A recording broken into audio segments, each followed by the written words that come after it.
Hello ਪਿਆਰੇ ਬੱਚਿਓ, ਅੱਜ ਆਪਾਂ ਸਿੱਖਾਂਗੇ ਦਿਨਾਂ ਦੇ ਨਾਂ।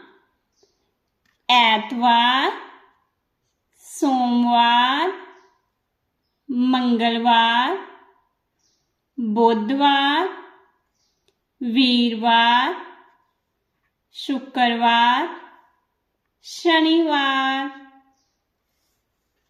ऐतवार, सोमवार, मंगलवार, बुधवार, वीरवार, शुक्रवार, शनिवार।